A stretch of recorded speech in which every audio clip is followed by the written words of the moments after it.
भारत के उत्कर्ष और उत्थान से परेशान होने वाली ताकतें आज भी मौजूद है। वो आज भी हमें तोड़ने की, हमें बांटने की हर कोशिश करती है।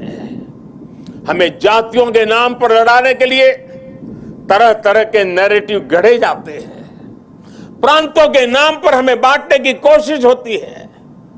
कभी एक भारतीय भाषा को दूसरी भारतीय भाषा का दुश्मन बनाने के लिए कैंपेन चलाए जाते हैं। इतिहास को भी इस तरह पेश किया जाता है ताकि देश के लोग जुड़े नहीं बल्कि एक दूसरे से दूर हो। और भाइयों बहनों, इसे एक और बात हमारे लिए ध्यान रखनी आवश्यक है। ये जरूरी नहीं है कि देश को कमजोर करने वाली ताकत हमेशा हमारे खुले दुश्मन के रूप में ही आए। कई बार ये ताकत गुलामी की मानसिकता के रूप में हमारे भीतर घर कर जाती है। कई बार ये ताकत हमारे व्यक्तिगत स्वार्थों के जरिए सेंधमारी करती है। कई बार ये तुष्टीकरण के रूप में, कभी परिवारवाद के रूप में, कभी लालच और भ्रष्टाचार के रूप में दरवाजे तक दस्तक दे देती हैं, जो देश को बांटती और कमजोर करती है। लेकिन हमें उन्हें जवाब देना होगा। हमें जवाब देना होगा भारत मां के एक संतान के रूप में। हमें जवाब देना होगा एक हिंदुस्तानी के रूप में। हमें एकजुट रहना होगा, एक साथ रहना होगा। विभेद के जहर का जवाब हमें एकता के इसी अमृत से देना है। यही नए भारत की ताकत है। साथियों, आज राष्ट्रीय एकता दिवस पर मैं सरदार साहब द्वारा हमें सौंपे दायित्व को फिर दोहराना चाहता हूं। उन्होंने हमें ये जिम्मेदारी भी दी थी कि हम देश की एकता को मजबूत करें। एक राष्ट्र के तौर पर देश को मजबूत करें। ये एकता तब मजबूत होगी जब हर नागरिक एक जैसे कर्तव्य बोध से ये जिम्मेदारी संभालेगा। आज देश इसी कर्तव्य बोध से सबका साथ, सबका विकास, सबका विश्वास और सबका प्रयास इस मंत्र को लेकर विकास के मार्ग पर आगे बढ़ रहा है। आज देश में हर कोने में, हर गांव में, हर वर्ग के लिए और हर व्यक्ति के लिए बिना भेदभाव के एक जैसी नीतियां पहुंच रही है। आज अगर गुजरात के सूरत में सामान्य मानवी को मुफ्त वैक्सीन लग रही है, तो अरुणाचल के सियांग में भी उतनी ही आसानी से मुफ्त वैक्सीन उपलब्ध है। आज अगर एम्स गोरखपुर में है, तो बिलासपुर, दरभंगा और गुवाहाटी और राजकोट समेत देश के दूसरे शहरों में भी है। आज एक और तमिलनाडु में डिफेंस कॉरिडोर बन रहा है, तो उत्तर प्रदेश में भी डिफेंस कॉरिडोर का काम तेजी से आगे बढ़ रहा है। आज नॉर्थ ईस्ट की किसी रसोई में खाना बन रहा हो या तमिलनाडु की किसी सम्मियल अरई में खाना बन रहा हो, भाषा भले अलग हो, भोजन भले अलग हो, लेकिन माताओं बहनों को धुएं से मुक्ति दिलाने वाला उज्ज्वला सिलेंडर हर जगह है। हमारी जो भी नीतियां हैं, सबकी नियत एक ही है, आखिरी पायदान पर खड़े व्यक्ति तक पहुंचना, उसे विकास की मुख्य धारा से जोड़ना। साथियों, हमारे देश के करोड़ों लोगों ने दशकों तक अपनी मौलिक जरूरतों के लिए भी लंबा इंतजार किया है।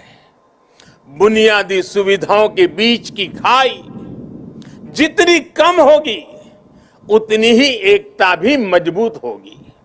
इसलिए आज देश में सैचुरेशन के सिद्धांत पर काम हो रहा है। लक्ष्य ये कि हर योजना का लाभ हर लाभार्थी तक पहुंचे। इसलिए आज housing for all, digital connectivity for all, clean cooking for all, electricity for all, ऐसे अनेक अभियान चलाए जा रहे हैं। आज 100% नागरिकों तक पहुंचने का ये मिशन केवल एक जैसी सुविधाओं का ही मिशन नहीं है। ये मिशन एकजुट लक्ष्य, एकजुट विकास और एकजुट प्रयास का भी मिशन है। आज जीवन की मौलिक जरूरतों के लिए 100% कवरेज देश और संविधान में सामान्य मानवीय के विश्वास का माध्यम बन रहा है। ये सामान्य मानवीय के आत्मविश्वास का माध्यम बन रहा है। यही सरदार पटेल के भारत का विजन है, जिसमें हर भारतवासी के लिए समान अवसर होंगे, समानता की भावना होगी। आज देश उस विजन को साकार होते देख रहा है। साथियों, बीते 8 वर्षों में देश ने हर उस समाज को प्राथमिकता दी है जिसे दशकों तक उपेक्षा का शिकार होना पड़ा था। इसलिए देश ने आदिवासी के गौरव को याद करने के लिए जनजातीय गौरव दिवस मनाने की परंपरा शुरू की। देश के कई राज्यों में आदिवासी स्वातंत्र संग्राम में उनकी भूमिका, उसको लेकर के म्यूजियम भी बनाए जा रहे हैं। कल मैं यहां मानगढ़ जाने वाला हूं, उसके बाद मैं जाबूगोड़ा भी जाऊंगा। मेरा देशवासियों से आग्रह है कि मानगढ़ धाम और जाबूगोड़ा के इतिहास को भी जरूर जानें। विदेशी आक्रांतों द्वारा किए गए कितने ही नरसंहारों का सामना करते हुए हमें आजादी मिली है। आज की युवा पीढ़ी को ये भी सब जानना बहुत आवश्यक है, तभी हम आजादी की कीमत भी समझ पाएंगे, एकजुटता की कीमत भी जान पाएंगे। साथियों, हमारे यहां कहा भी गया है, ऐक्यम बलम, ऐक्यम बलम समाजस्य तद्भावे स दुर्बलः तस्मात् ऐक्यम प्रशंसन्ति दृढ़म राष्ट्र हितैषिण। अर्थात किसी भी समाज की ताकत उसकी एकता होती है। इसलिए मजबूत राष्ट्र के हितैषी एकता की इस भावना की प्रशंसा करते हैं, उसके लिए प्रयास करते हैं। इसलिए देश की एकता और एकजुटता हम सबका सामूहिक दायित्व है। ये एकता नगर भारत का एक ऐसा मॉडल शहर विकसित हो रहा है जो देश ही नहीं बल्कि पूरी दुनिया में अभूतपूर्व होगा।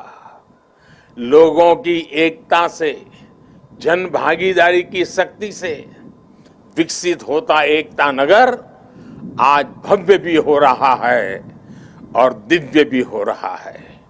स्टैच्यू ऑफ यूनिटी के रूप में दुनिया की सबसे विशाल प्रतिमा की प्रेरणा हमारे बीच में है। भविष्य में एकता नगर भारत का एक ऐसा शहर बनने जा रहा है जो अभूतपूर्व भी होगा और विश्वसनीय भी होगा। जब देश में पर्यावरण की रक्षा के लिए किसी मॉडल शहर की बात होगी, एकता नगर का नाम आएगा। जब देश में बिजली बचाने के वाले एलईडी प्रकाशित किसी मॉडल शहर की बात होगी, सबसे पहले एकता नगर का नाम आएगा। जब देश में सोलर पावर से चलने वाले क्लीन ट्रांसपोर्ट सिस्टम की बात आएगी, तो सबसे पहले एकता नगर का नाम आएगा। जब देश में पशु पक्षियों के संरक्षण की बात होगी, विभिन्न प्रजातियों के जीव जंतुओं के संरक्षण की बात होगी, तो सबसे पहले एकता नगर का नाम आएगा। कल ही मुझे यहां मियावाकी फॉरेस्ट और मेज गार्डन का लोकार्पण करने का अवसर मिला है। यहां का एकता मॉल, एकता नर्सरी, विविधता में एकता को प्रदर्शित करने वाला विश्व वन, एकता फेरी, एकता रेलवे स्टेशन, ये सारे उपक्रम राष्ट्रीय एकता को मजबूत करने की प्रेरणा है। अब तो एकता नगर में एक और नया सितारा भी जुड़ने जा रहा है। आज मैं इस बारे में भी आपको बताना चाहता हूं। और अभी जब हम सरदार साहब को सुन रहे थे, उन्होंने जिस भावना को व्यक्त किया, उस भावना को उसमें प्रतिबिंब में हम कर रहे हैं। आजादी के बाद देश की एकता में सरदार साहब ने जो भूमिका निभाई थी, उसमें बहुत बड़ा सहयोग देश के राजा रजवाड़ों ने भी किया था। जिन राज परिवारों ने सदियों तक सत्ता संभाली, देश की एकता के लिए एक नई व्यवस्था में उन्होंने अपने अधिकारों को कर्तव्य भाव से समर्पित कर दिया। उनके इस योगदान की आजादी के बाद दशकों तक उपेक्षा हुई है। अब एकता नगर में उन राज परिवारों के, उन राज व्यवस्थाओं के त्याग को समर्पित एक म्यूजियम बनाया जाएगा। ये देश की एकता के लिए त्याग की परंपरा को नई पीढ़ियों तक पहुंचाएगा। और मैं गुजरात सरकार का भी आभारी हूं कि उन्होंने इस दिशा में काफी ग्राउंड वर्क पूरा किया है। मुझे विश्वास है सरदार साहब की प्रेरणा राष्ट्रीय एकता को मजबूत करने के लिए निरंतर हम सबका मार्गदर्शन करेगी। हम सब मिलकर सशक्त भारत का सपना पूरा करेंगे।